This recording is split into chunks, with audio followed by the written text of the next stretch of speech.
Salut à tous, c'est Captain Bub et je suis très content de vous retrouver pour notre petit rendez-vous hebdomadaire, la petite review de koh la légende. Donc sans plus attendre, DJ, tu peux balancer l'intro.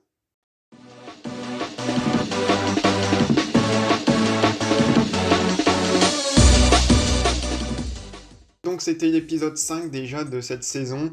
Un épisode que j'ai trouvé un petit peu en dessous des 4 précédents, même si voilà, ça reste un très bon épisode, mais je l'ai trouvé malgré tout un petit peu en dessous. Mais voilà, en comparaison de la saison dernière, Les Armes Secrètes, voilà, c'est un épisode, c'est un chef-d'œuvre limite le truc.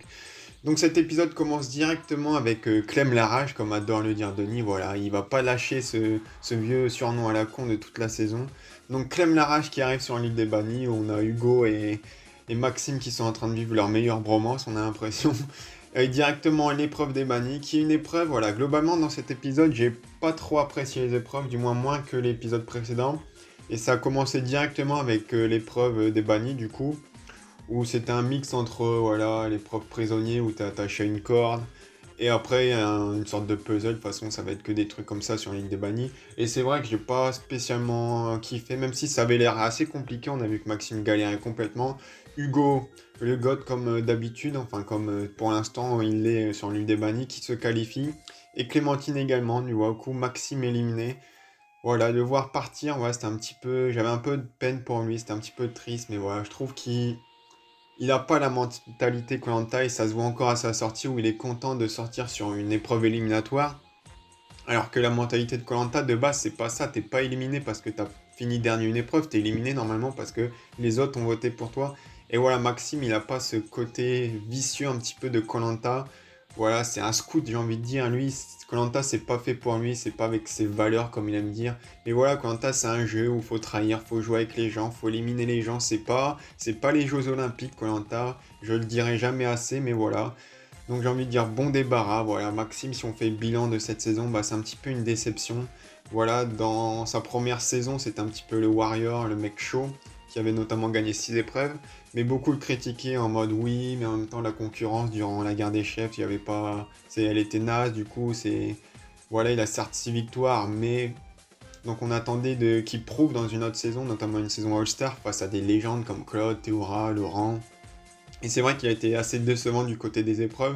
Et vu que c'était la seule chose qu'il avait vraiment de fort avec la survie, bah, ça fait que ça reste une déception. Ensuite, on a rapidement l'épreuve de confort qui, voilà, pareil, une épreuve que j'ai pas kiffé, voilà, une espèce de mix entre une épreuve en équipe au début, puis après une épreuve en individuelle. Voilà, je suis pas fan des épreuves individuelles durant la phase en équipe. Alors la semaine dernière, ça allait vu que c'était le cochon pendu, mais là c'était un petit peu mal fait, je trouve, dans le sens où au début, tu es quand même dépendant de tes coéquipiers, et au final, ça compte comme une victoire pour Théora, voilà, c'est sa 16e victoire, donc j'ai envie de dire, ouais, what the fuck. Voilà, celle-ci, moi, je l'aurais pas compté. Alors non pas parce que je suis un fanboy de Claude, mais voilà, par rapport au cochon pendu, où là, Claude, il va la chercher tout seul. Et là, je trouve que c'est pas vraiment le cas. Mais bon, voilà, j'ai l'impression que koh ils veulent un petit peu gonfler les stats de victoire des épreuves, donc pourquoi pas. Voilà, c'est dommage également le fait que forcément les deux équipes étaient récompensées, vu qu'on avait deux rouges, enfin au minimum une personne de chaque équipe qui pouvait aller chercher des fruits. Voilà, pareil, j'ai pas tout bien compris en mode ils ont un panier pour trois. Au début, je pensais que ça allait être un panier chacun. Au final, non, et puis ils peuvent quand même bouffer là-bas, donc voilà, j'ai pas trop apprécié. Ensuite, on revient sur l'île, là, voilà. On reprend avec Jade sur un Candy Rouge, où voilà, clairement, c'est la fin du Girl Power. D'ailleurs, Théora qui balance tout à Claude et Phil lors de la récompense, qui sont donc au courant, et du coup, Claude qui va confronter les filles, et c'est un petit peu Candice et Clémence qui vont prendre cher, alors que voilà, à la base, c'est Kumba qui avait mené cette stratégie. Après, voilà, je vais pas être comme beaucoup en mode, ouais, Kumba assume pas. Alors certes, elle assume pas vraiment, il faut pas totalement dédouaner Candice et Clémence dans le sens où bah, ils ont suivi et donc c'est qu'ils étaient d'accord en même temps. Donc voilà, c'est facile un peu de dire non, mais c'est pas moi qui étais l'instigatrice, j'ai juste suivi. Mais en suivant, bah t'as quand même accepté et t'es autant fautif entre guillemets que l'instigatrice. Après, c'est dommage que Kumba n'assume pas et c'est un petit peu dommage du coup que Candice prenne tout et prenne le focus des hommes. J'ai voilà, Claude qui se fait un petit peu avoir, j'ai envie de dire, dans le sens où voilà, il croit plus Kumba que Candice, alors qu'en vrai c'est plutôt Candice qui a raison. Après, il y en a qui vont dire oui, alliance pré-game, je sais pas quoi. Ça s'explique très facilement, c'est juste que voilà, Claude et Kumba ont une affinité, voilà, parce qu'ils se connaissent déjà depuis la revanche des héros, alors que Claude ne connaît pas Candice. Donc forcément, il a plus tendance à avoir confiance en Kumba qu'en Candice. Voilà, c'est pareil que nous, on a plus tendance à avoir confiance à un ami qu'on connaît depuis des années qu'un nouveau mec qu'on vient de rencontrer qui nous dit quelque chose, quand bien même en réalité, c'est ce nouveau mec qui a raison. Donc voilà, c'est dommage pour Candice, mais ça se comprend. Ensuite, on va avoir un petit peu, du coup, ça va mettre un peu le bordel sur le camp Jode en mode, voilà, les hommes qui veulent focus, du coup, Candice et Clémence. Clémence qui se chie un peu dessus et qui se prépare à jouer son collier. Et du coup, ça rend les choses plutôt intéressantes. On a Christelle qui joue très intelligemment le coup. Christelle, comme je vous l'ai dit lors de la vidéo dernière, qui joue très bien son koh. Pour l'instant, elle se faufile nickel. Et je pense que si elle arrive jusqu'à la réunification, elle peut aller très très loin. Voilà, elle voit qu'elle n'est pas mêlée à ça, Crystal, du coup elle va pas prendre position vers Candice ou Kumba, elle va rester en retrait, observer, rien dire, et c'était la bonne aptitude à faire. Ensuite on va avoir du coup l'épreuve, bientôt l'épreuve d'immunité qui s'annonçait, moi je me disais, ah, c'est forcément les jeunes qui vont perdre, dans le sens où on a vu que les jeunes, et il n'y a que chez les jeunes qu'il se passe quelque chose d'intéressant, donc c'est forcément eux qui vont perdre. Mais finalement non, il y a également du drama qui se passe chez le camp rouge, vu qu'on a Alix, qui, tu sais pas pourquoi, elle va d'un coup proposer une stratégie super risquée à Jade, alors qu'il s'est engueulé lors du dernier conseil, que Alix avait trahi Jade, qui avait conduit à l'élimination de Clémentine et à la fin du Girl Power. Donc tu sais pas pourquoi, Alix va voir Jade. Alors en fait je sais pourquoi, voilà, c'est parce que Alix a compris que bah voilà, les hommes étaient en majorité maintenant chez les rouges et que forcément ils allaient éliminer un par un les filles et que Alix allait sûrement être la prochaine ou celle après Jade qui allait être éliminée. Donc elle s'est réveillée, elle s'est rendue compte qu'elle a fait peut-être une connerie. Et du coup avec Alexandra ils ont proposé cette stratégie.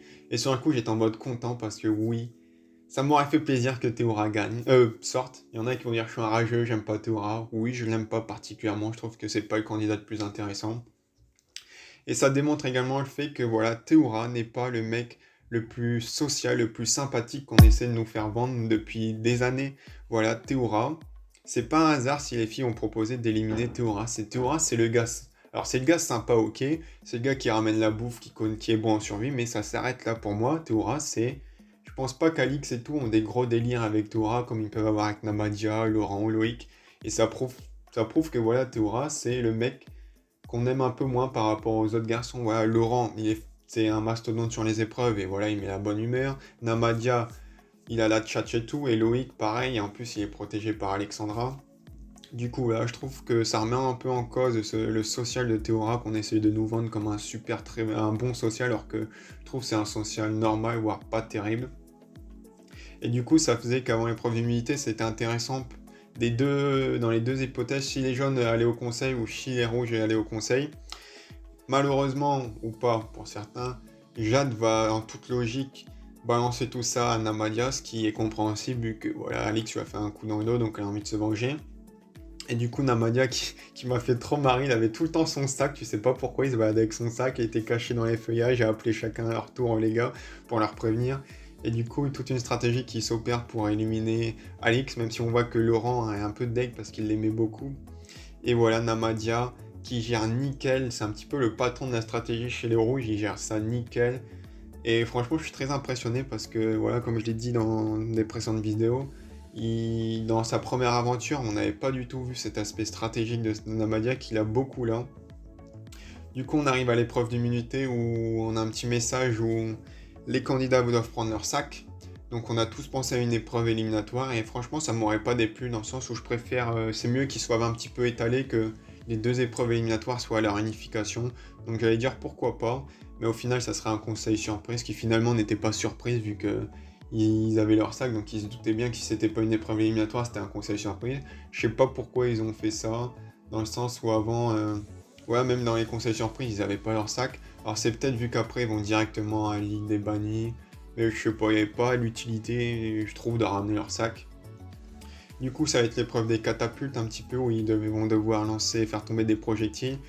Une épreuve plutôt sympa et avec un très bon suspense à la fin, voilà. On a le petit ralenti sur Claude et ça rate. Et finalement, Loïc qui a fait une très bonne perf et qui passe. Du coup, victoire pour les rouges et du coup, conseil surprise directement chez les jaunes. Même pas le temps de bavarder, directement au vote. Et là, on va avoir sans doute le vote le plus what the fuck de l'histoire de Koh-Lanta.